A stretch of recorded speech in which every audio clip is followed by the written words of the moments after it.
All right, let's jump right in. Today, we're not just looking at some poem, we're actually decoding a powerful tool for modern life. It's kind of like a manifesto for mental freedom, and it's hidden inside the gritty, no nonsense words of Charles Bukowski.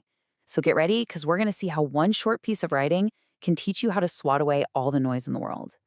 So the poem kicks off with this really unsettling line. Something is just sitting there, watching, waiting.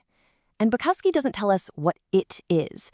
He just lets us feel it, that nervous, sweaty presence just pressing in on you.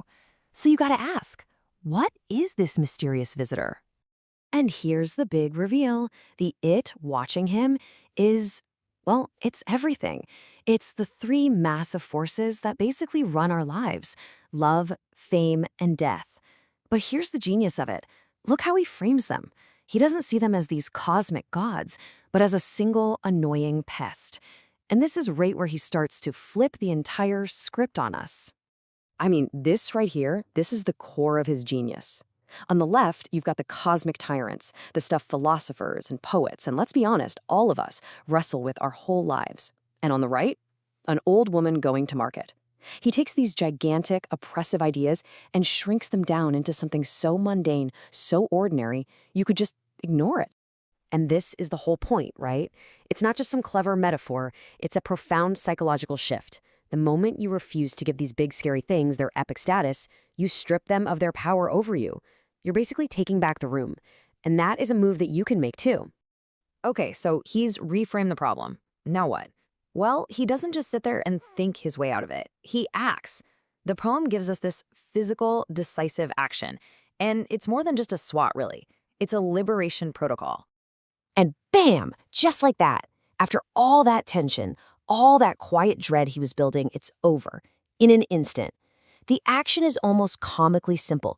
This isn't some grand battle. It's the same casual, irritated swat you'd give a fly buzzing in your ear. The great tyrants of human existence just got taken out by yesterday's news. And you can actually see the neuropsychology of what's happening right here. First, that pressure builds up, that claustrophobic anxiety. Then the action detonates with that sudden swat. And what happens in the brain? The tension just releases. Your internal threat detector, your amygdala, basically gets the all clear. And what rushes in to fill that space? A feeling of power, of control. I love this phrase. Entropy reversed. It perfectly captures what's happening.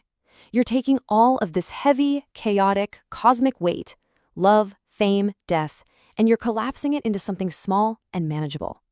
The problem hasn't just been solved, it's been demoted. So the pest is gone, but what's left behind?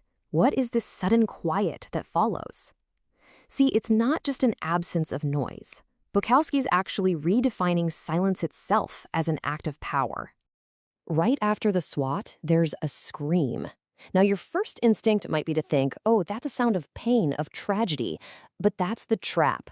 Bukowski is setting us up to completely rethink what this sound and the silence that comes after really means. And here it is, the big reinterpretation. That scream isn't tragic. It is the sound of freedom. It's not the poet's scream, no way. It's the scream of the tyrants as they lose their grip. It's the sound of their power just dissolving into nothing. So this gives us a new definition. The sudden quiet at the end of the poem isn't emptiness. It's sovereign stillness. It's an active state, not a passive one. It's the kind of peace you get only after you've taken control, after you've decided that you're the one who chooses when the noise stops. Okay, so this poem was written back in the 70s. You might be thinking, how does swatting some pest at a window apply to our world of constant digital noise? Well, as it turns out, it applies now more than ever. Just look at the parallels. Bukowski was dealing with getting famous late in life and being constantly aware of his own mortality.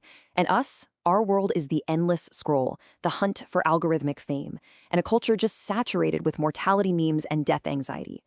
The tyrants haven't changed one bit. They've just changed their clothes. So what are our modern pests buzzing at the screen? You know them. That pressure to perform your love life online, that's a pest.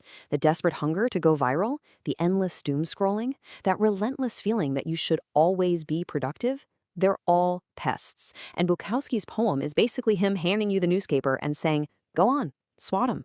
All right, so let's bring this all home. What is the final actionable takeaway from this incredible poem? I mean, how do we actually use this thing? Think of it like a daily exorcism, a simple 3-step ritual of dismissal. First, you see the pressure for what it is. You name the pest. Is it social media anxiety? Is it work stress? Name it. Second, you take a decisive action, even if it's just in your head. SWAT.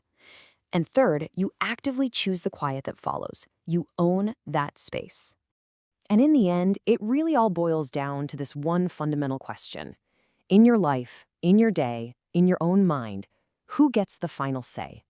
Is it going to be the loud, demanding pests at the window, or is it going to be you? And Bukowski answers his own question with the very last lines. The power is yours. You are the one who decides when the poem ends. You are the one who gets to choose the quiet.